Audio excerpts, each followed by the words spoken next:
everyone, and welcome back to the Teach Middle East podcast. I am Lisa Grace, and today I have the great pleasure to welcome Mary Myatt, and she is here to talk to us about how we can dig deeper and get rid of some of that clutter.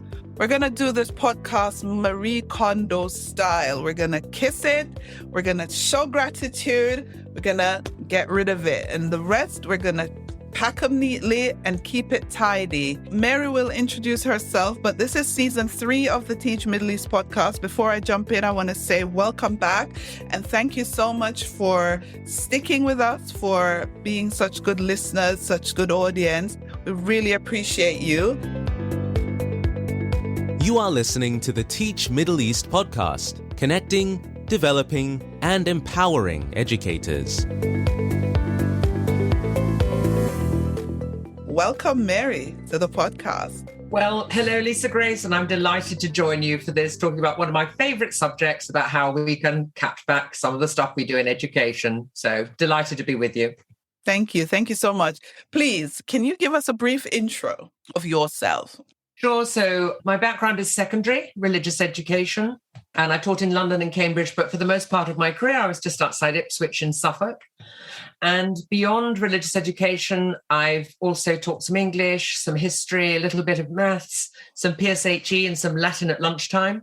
And then I joined the local authority in Suffolk, general school improvement, but also with responsibility for religious education. So that meant supporting newly qualified teachers, as they were called then, running conferences, network meetings, producing curriculum materials, but then also the legal aspects of religious education in England. We have separate bodies called Standing Advisory Councils on Religious Education. So I supervise that as well. And then I left the local authority about 10 years or so ago. And since then, I've been working in schools, talking to pupils and teachers and leaders about learning, leadership and the curriculum. And for the most part, I've been an invited guest in schools, but for about 4 years, 3 or 4 times a term, I was there on inspection. So I've done work across early years up to Key Stage 5, including special educational needs contexts. And what I've learned from that is that the principles of high quality practice and provision, they're underpinned by the same ideas, by the same values. So on the back of that, I do share examples from across different phases where I think there's a message for all of us, even if we're not working in that particular context. And then in order to clarify my own thinking, I've written a bit, and 1 or 2 people have found that helpful. So that's my background and what I currently do. Thank you so much. Brilliant, brilliant. I want to jump straight into the pod because when I actually got familiar with your work, I was reading your blog actually, and you did a blog post about how we need to declutter education. And it resonated with me on so many levels because I've always said when we are adding, we never seem to ever consider taking things off the plate. We're always sort of piling things on. And when I led schools, I remember that pressure to always be looking for the latest and greatest and always be adding stuff. Why do we clutter so much in education, Mary? What's the reason? Well, I think the main reason is because we're very diligent as professionals in the education sector and we want the best for our pupils and students. But I think this hits not just our systems and processes, but also the curriculum. And so that's why I think we have to take a hard-nosed look at what is actually serving the needs of the learning of the youngsters that we're working with. And if they're not, to be brutal about cutting them back. So there are 2 main threads to it, systems and processes, and then also the curriculum. And when it comes to cutting back, why do schools find it hard to even cut back on things they know aren't working? I think it's largely habit. And that's why I think we have to approach some of this with careful curiosity and with a healthy skepticism, which is different from being cynical. But I actually ask questions are these really working, or are we just doing them out of habit?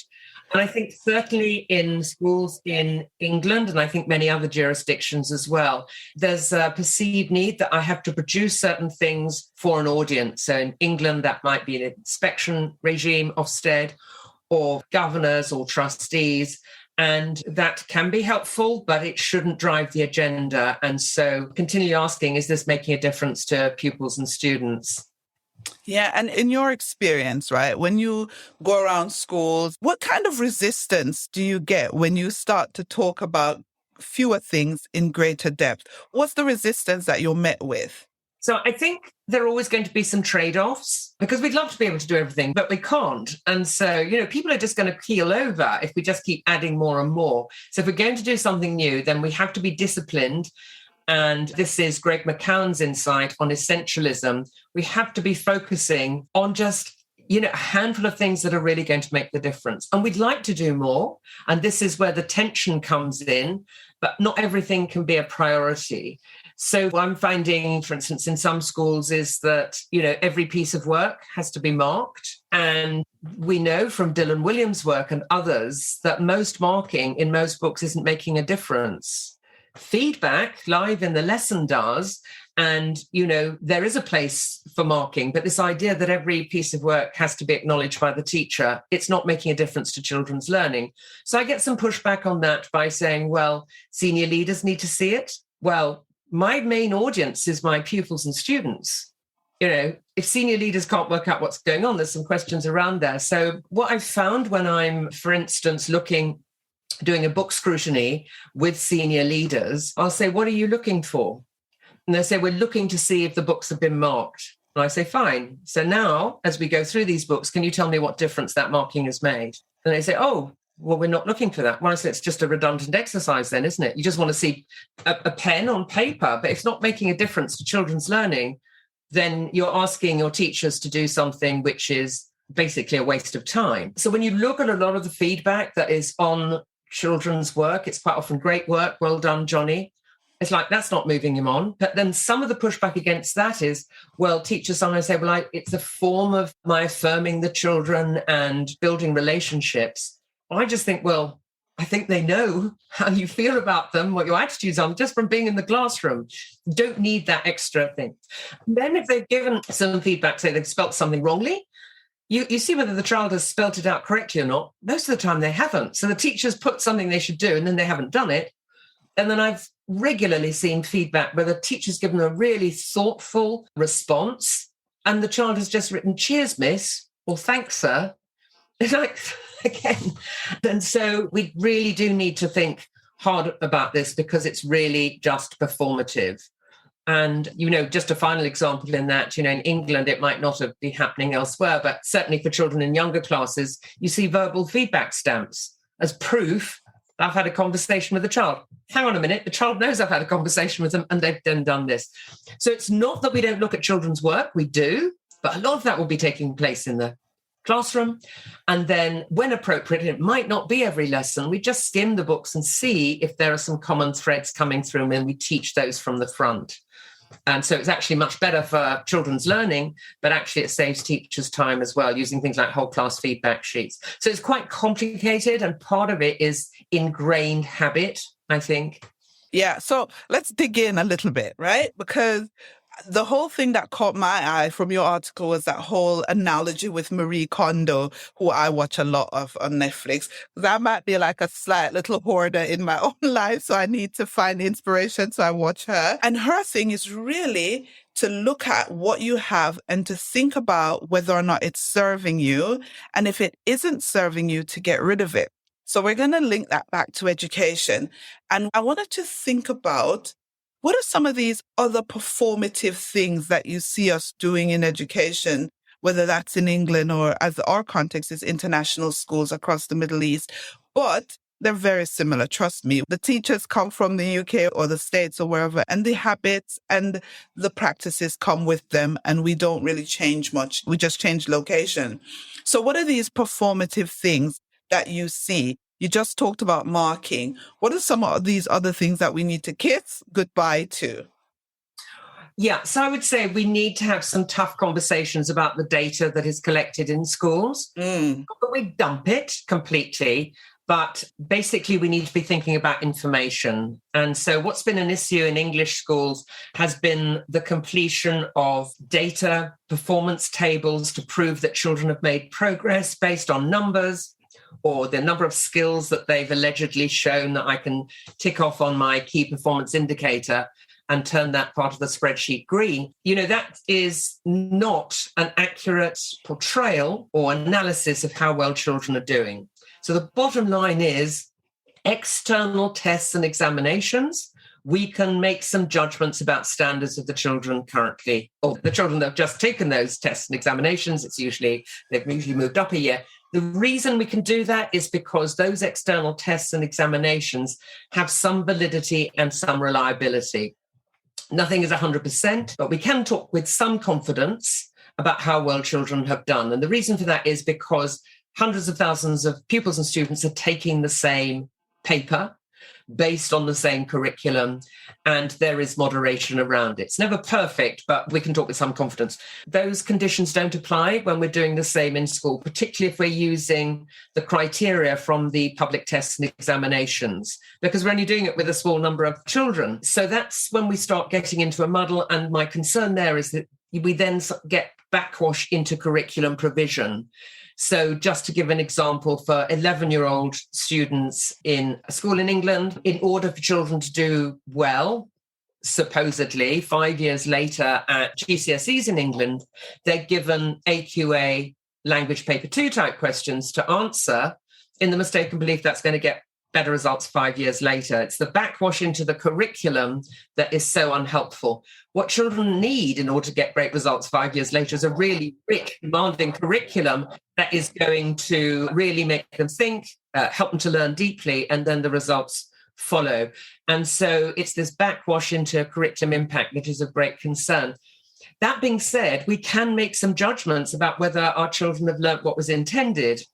And here, Tim Oates, who led on the review of the national curriculum in England, which was published in 2013 with implementation in 2014. And in England, that only needs to be followed by maintained schools, local authority schools. But what we find in practice is that the schools and multi-academy trusts and schools around the world that are following an English system, they tend to base it on that.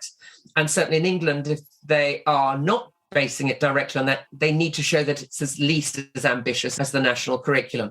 So Tim Oates talks about, given that levels and progress measures have gone in England, but we've still got to make some judgments about how well children are getting on. He talks about having a look and considering the things that children produce. What is it as a result of what I taught my class that they are doing and producing as a result? And so that might be some written work. Could be a short essay, it could be an extended essay. It could be what they say, because frankly, if they can't talk about what I've been teaching them, they haven't got it. So I've got to go back and do it again.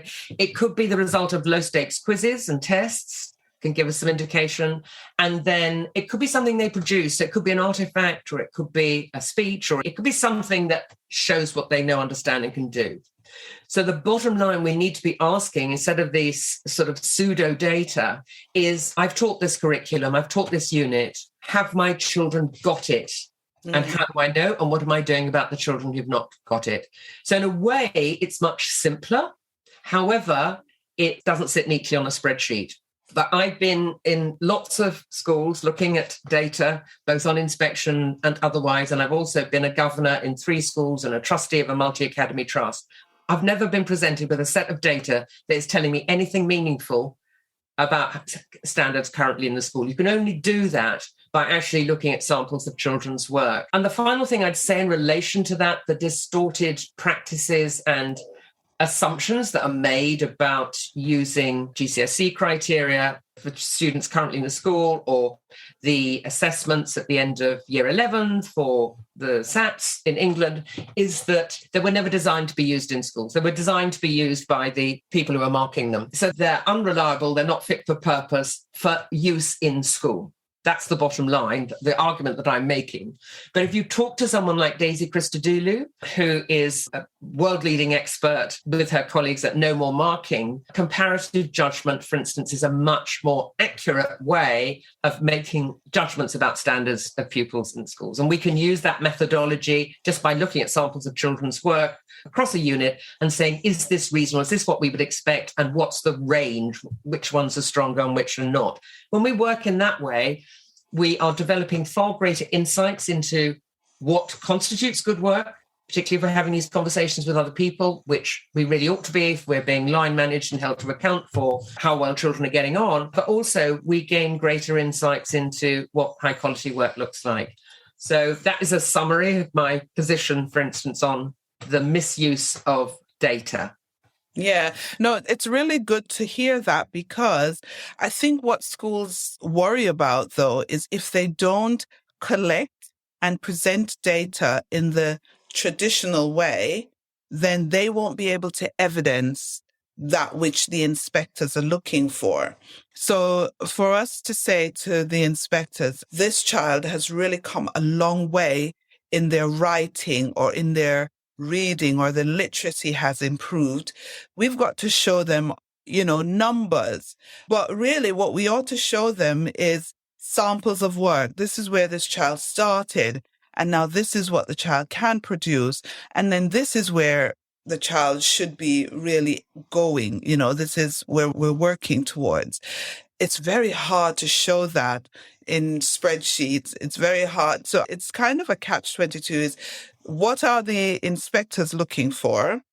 And then how can the schools present that? There's a disconnect there. And I don't know how we will be able to connect that, because true meaningful data cannot be shown on a spreadsheet in numbers, and that's where the problem is. Yeah. And so, if we're looking to show the progress that pupils and students have made, and we're using external instruments for that, so, for instance, reading tests, so YARC or GL or PIRA or PUMA for some mathematics, we can use that kind of data because, again, you've got a population of pupils and students, hundreds of thousands, all taking that same test.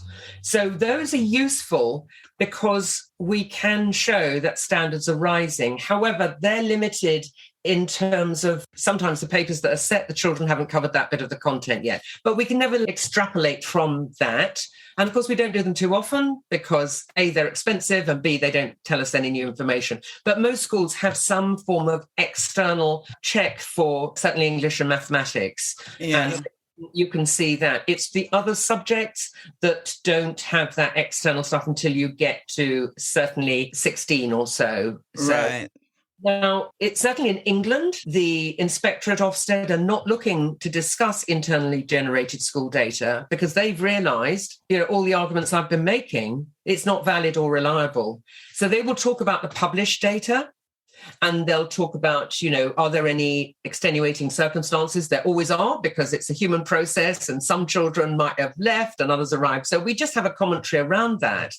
But then in England, they're not looking to see internally generated school data. What they are having discussions about is what's the intended curriculum. So what is it that children are going to be taught, say, in history, in primary or key stage 3, 11 to 14-year-olds in England. What's the overall of that, and has it been carefully thought through? Is it sequenced? Is it building on prior knowledge? And how do we know whether children have learnt what was intended, which takes us back to the samples of children's work, and also talking to pupils and students as well. So in fact, the methodology that I've just described is actually the methodology for inspection. So when we're talking too about governors, then I think it should be the same thing as well, that we just show them samples of work, and we might focus on the individual meetings where we look at one or two subjects, so they're getting that deeper insight that takes you beyond really what is a nonsense numbers. Yeah, I think for international schools, they do look at those external results, but not all schools do the GL, not all schools have that measure of external grades. And so it's not exactly the same as it is in England. And so you find that they are presenting internally generated grades on spreadsheets as evidence for inspectors. And, it does throw up a lot of problems.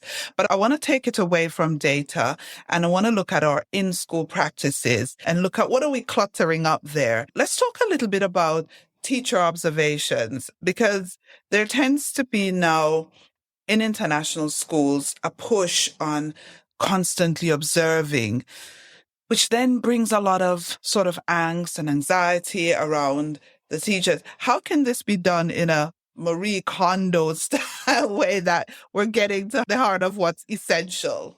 Okay, so it's important that leaders know the standards of teaching in the school, obviously. Lesson observations that are graded are not an accurate representation of that. Professor Rob Coe from Durham University, and plenty of other evidence has shown that. You cannot make a judgment just by spending 20 minutes in a lesson.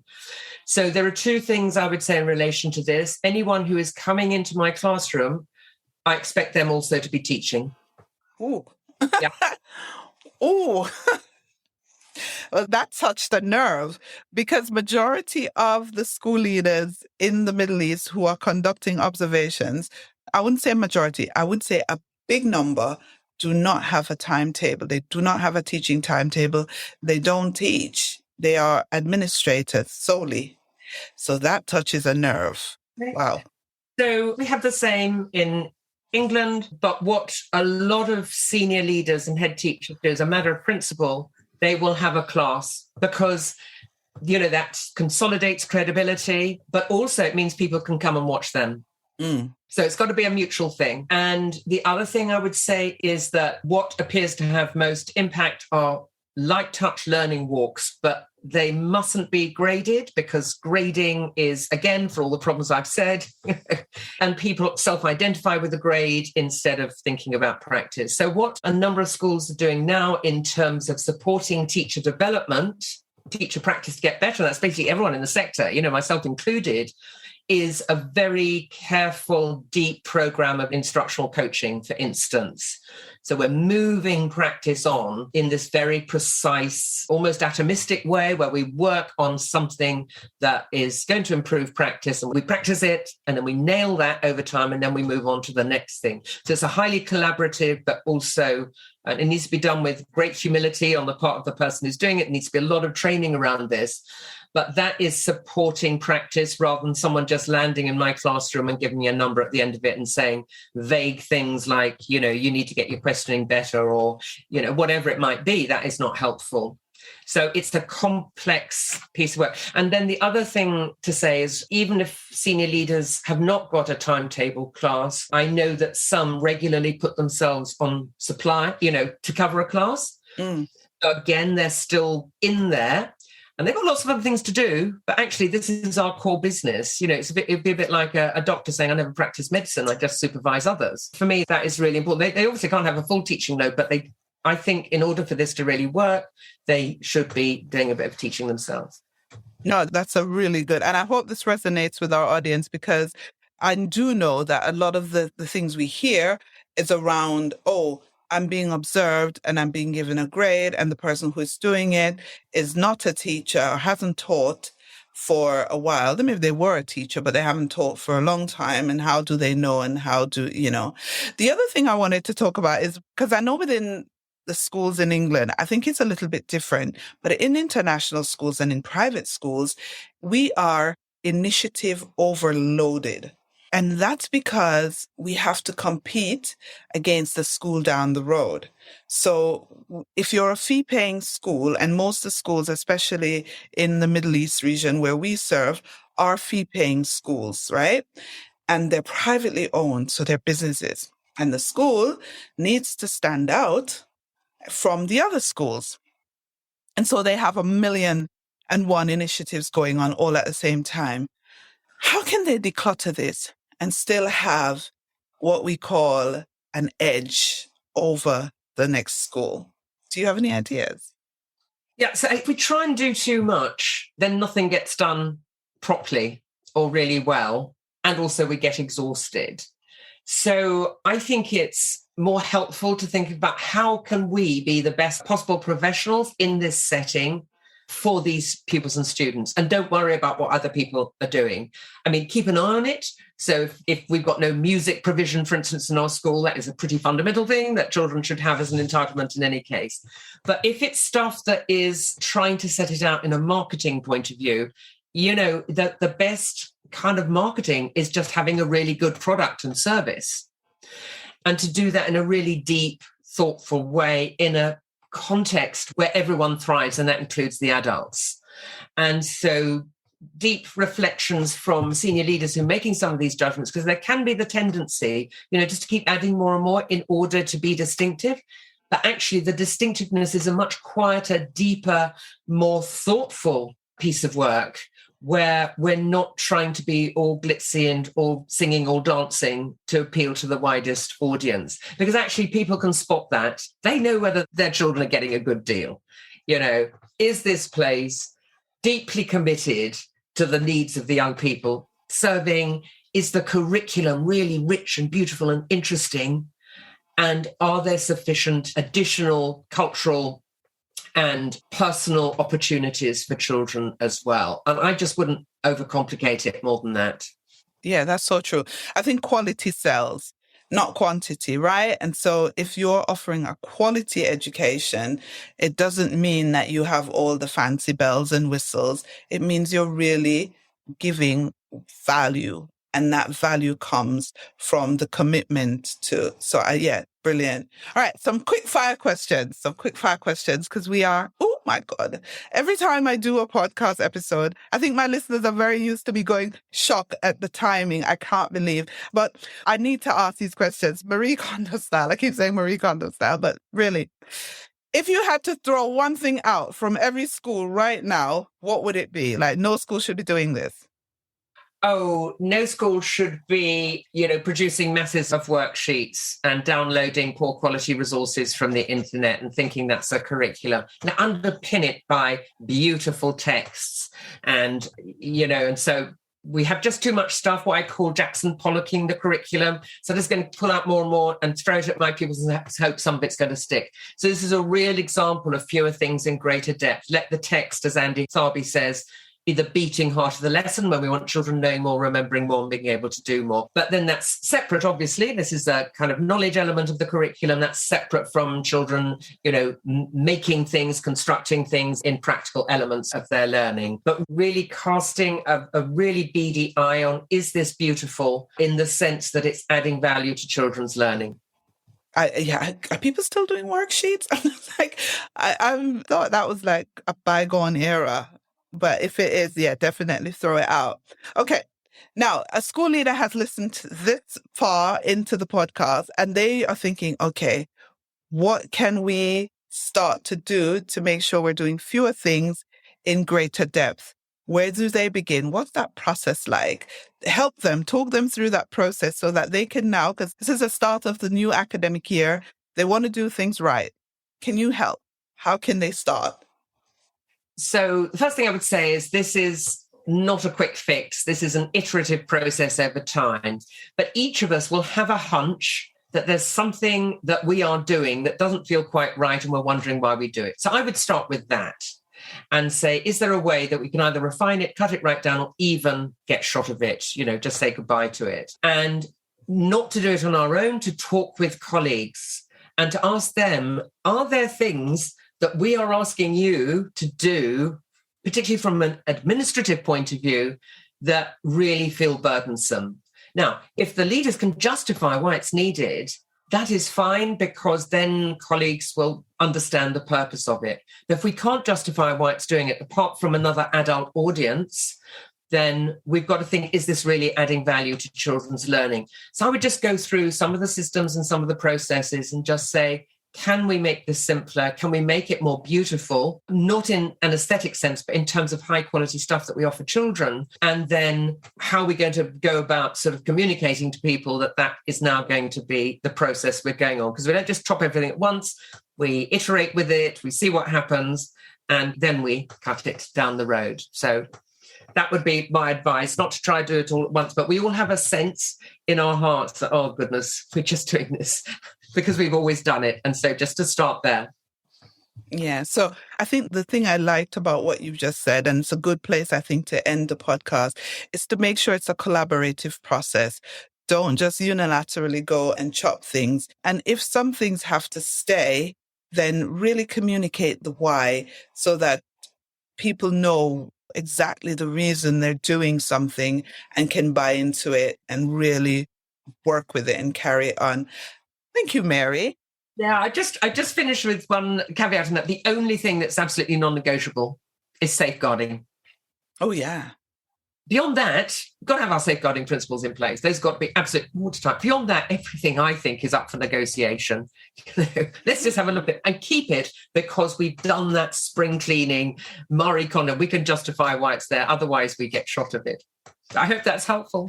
That is really, really helpful. So ring fence your safeguarding, make sure it's watertight, and then you can start looking at everything with eyes of really, do we need it? Can we get rid of it? Or can we even make it more effective, efficient? Because It doesn't mean you have to throw it all out. Maybe you could streamline it and make it more effective. Exactly. Okay, brilliant. How can we reach you? How can we reach you in the Middle East? If people want to work with you from the Middle East, do you go out? Do you come out here? How does it work? So, my website is marymyatt.com, and there's a contact on the contact section. So people can email me there. Do you come out to the Middle East any at all and do trainings with schools or? I have done in the past on Zoom, and then I was going to come out and then there were the lockdowns. So most of my work now internationally is on Zoom, but I'm not able to take on any more commitments for the time being because of all the projects that I've got already going on. But you can see those, what I'm working on, online courses, cohort-based courses with John Thompson, various other pieces of work, and they're on my website on the contact page. Oh, brilliant. Thank you so much for being on the podcast with me, Mary. It's been a real pleasure. Oh, Lisa Grace, it's been so good to chat with you, and I hope everyone has a great start to the term. Fantastic. Thank you for listening to the Teach Middle East podcast. Visit our website, teachmiddleeast.com, and follow us on social media. The links are in the show notes.